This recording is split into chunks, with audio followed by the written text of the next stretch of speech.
So, while Osun Cultural Troupe also took time to entertain the people at the occasion. In attendance were the Deputy Governor, Mr. Benedict Alabi, lawmakers and state executive members, among other dignitaries. Adibari Jimakide, OSBC News. Workers in the state of Osun have been charged to rededicate themselves so as to achieve optimal product state. Chairman Local Government Service Commission in the state, Eda Tunde Adedeji, gave the charge to South Local Government Area, Ife-Teto, Ife Southwest LCTA, Olode, and Ife-Oyi Local Council Development Area, Ile-Ife. Saya Onaride was on the visitation team, files in this report.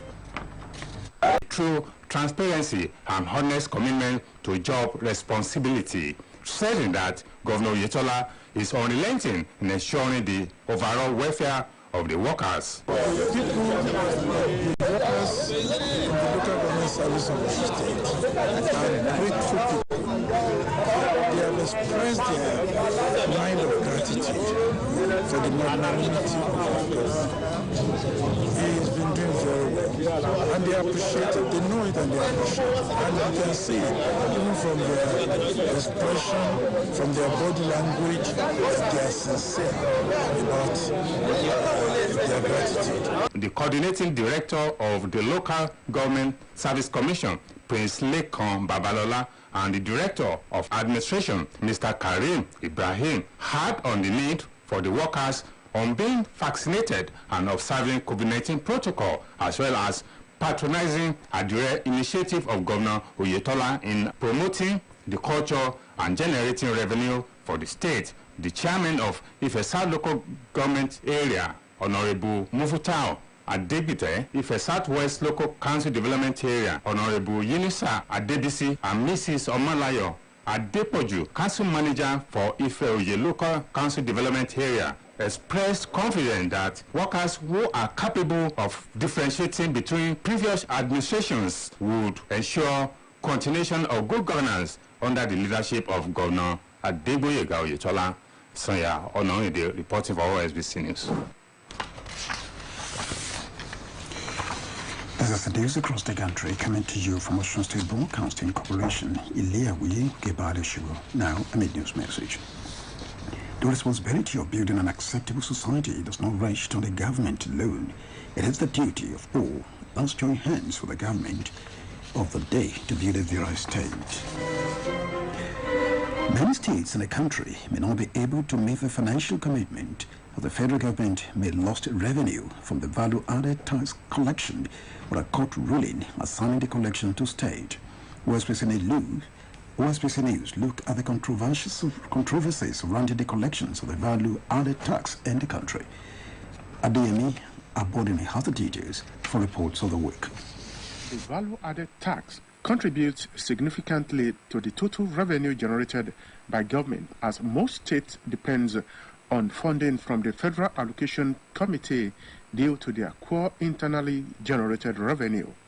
Lagos and Rivers State, which contributes over 70% of the value-added tax collectibles in the country, have decided to enact a law that will empower them and not the federal government to collect the value-added tax in their state. Their action is based on the judgment of August 11 by a federal high court in Port Harcourt, which held that the value-added tax collection was for the state and not for the federal government through the Federal Inland Revenue Service.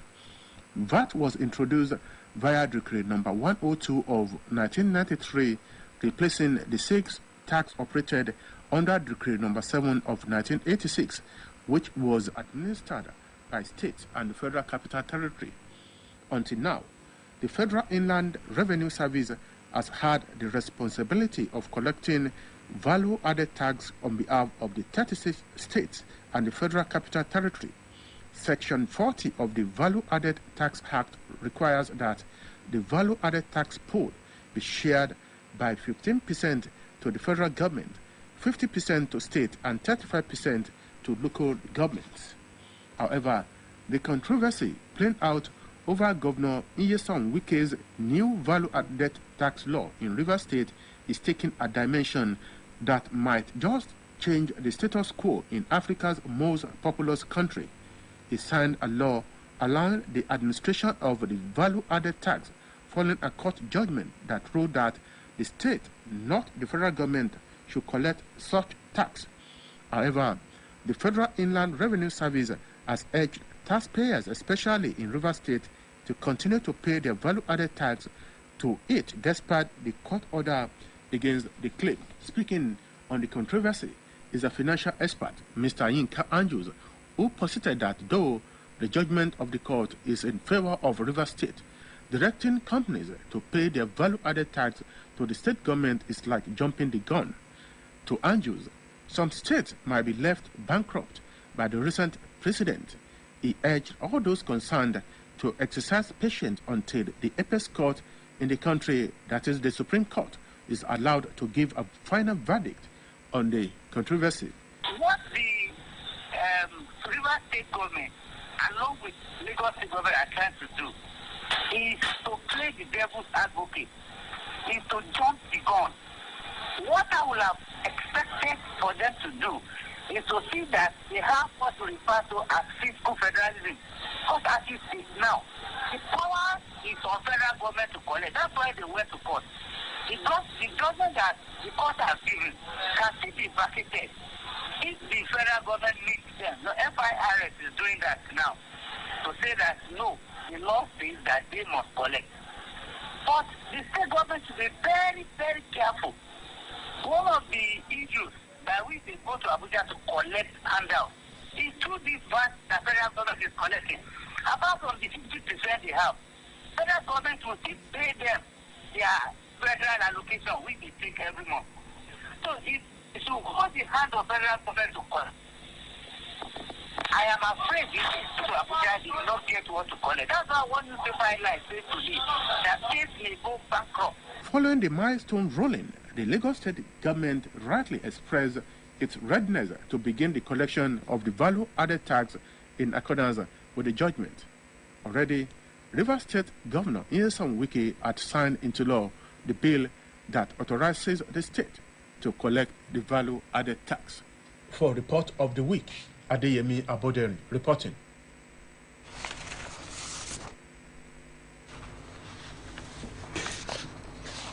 The Nigerian Association of Women Journalists Nawon Junction Chapter has rejoiced to a chairman of the State All Progressive Congress APC, Prince Boyega Famodun, on his 64th birthday celebration.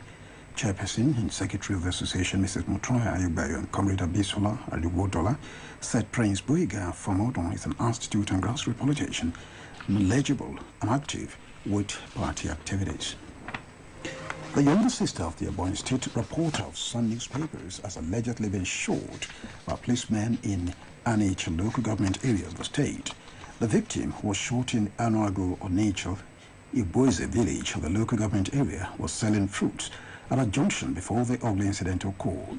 The report says the victim, who received first-aid treatment before she was rushed to Alex Ekweme Federal Teaching Hospital, Abakaliki, died while on transit to the hospital. A 5-day-old baby has been found by a Good Samaritan at Sawmill, Dorshun area, Osun State. The baby girl, who was identified as Rachel, was found last month by a Good Samaritan passing through the area. Release signed by the Permanent Secretary, Ministry of Women, Children and Social Affairs, Francis Omalari Ajayi, indicates that all efforts made by the police and the ministry in locating the parents of the child were fruitless.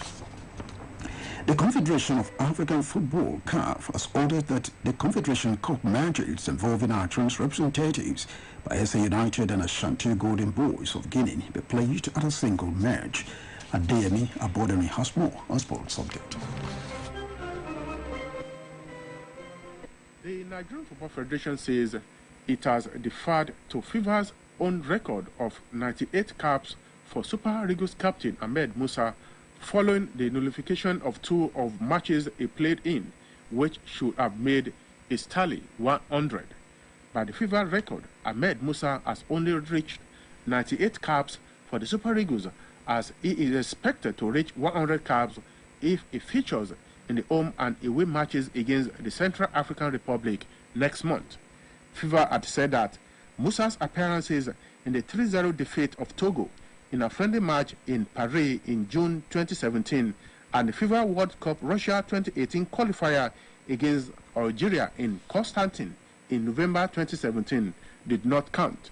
The match against Togo was struck off as both Nigeria and Togo made more than the regular number of changes in the game, while the encounter in Constantine, which ended 1-1, was deleted because Nigeria fielded an ineligible player and the result was overturned, with Algeria awarded the game, even as Nigeria had already picked the World Cup ticket before the tie.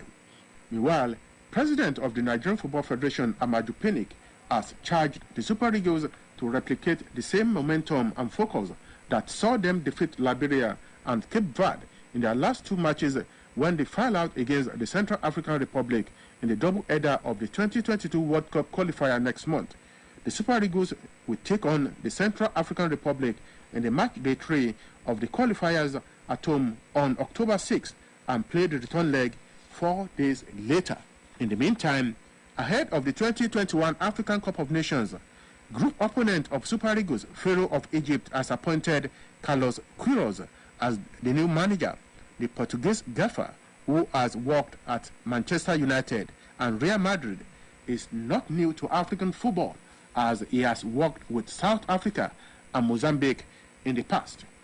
The Confederation of African Football, CAF, has ordered that the Confederation Cup matches involving Nigeria's representatives, Bayelsa United and Ashanti Golden Boys of Guinea, be played as a single match and not on home and away basis. CAF gave the directive following the military coup in Guinea, which also led to the postponement of that country's 2022 World Cup qualifier against Morocco. Bayelsa United, Nigeria Federation Cup champions, are due to travel to Guinea for the first leg on Sunday, but CAF has rescheduled the home and away matches to be played once, with the future scheduled to hold at the Samson Siasa Stadium, Yenagoa, Bayelsa State on September 19.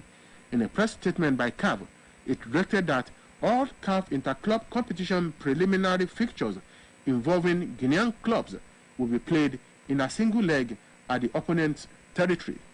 The camp of the Super Falcons for the forthcoming Aisha Buhari Six Nation Women's Invitational Tournament will open on Monday in Lagos, when the bulk of the foreign legion invited for the games will arrive at the camp.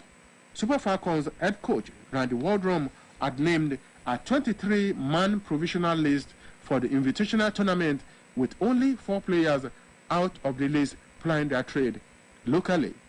The national volleyball team has returned to a winning way against South Sudan in the ongoing African Volleyball Championship in Kigali, Rwanda. The Nigerian side had suffered a loss in the opening group game against Tunisia on Tuesday. The 3-0 win put Nigeria on the good path of securing a passage to the next round of the competition, but still need to record a win in their final group game against Ethiopia. The Federal Ministry of Youth and Sport Development has fixed September 38th as the date for elections into the executive boards of sport federations in the country. Sport Update returns tomorrow. My name is Adeyemi Aboderi.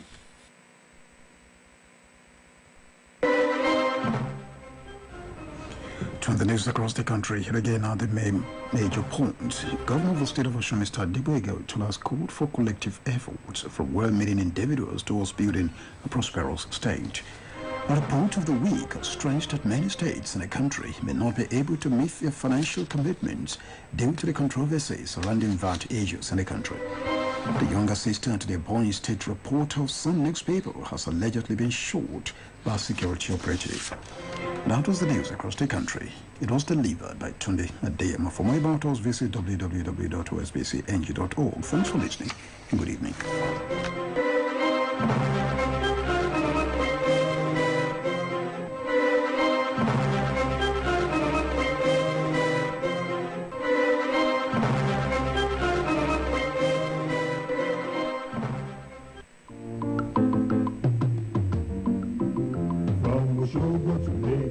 From Lagos to Abuja, from Abuja to Enugu. Indeed, in every nook and cranny of Nigeria, OSBC Radio 2 is there for you. Good night, Susan. Oh, good night, sir. Hi. You needed when? Okay, we'll get it done. Guys, we can't leave. We've got to finish the client's order tonight. Tonight? This time? How about some top tea to cheer us up? Tea. Top tea. Only one bag of top tea makes 2 strong cups. So taste to know more flavor, enjoyment, Great. friendship,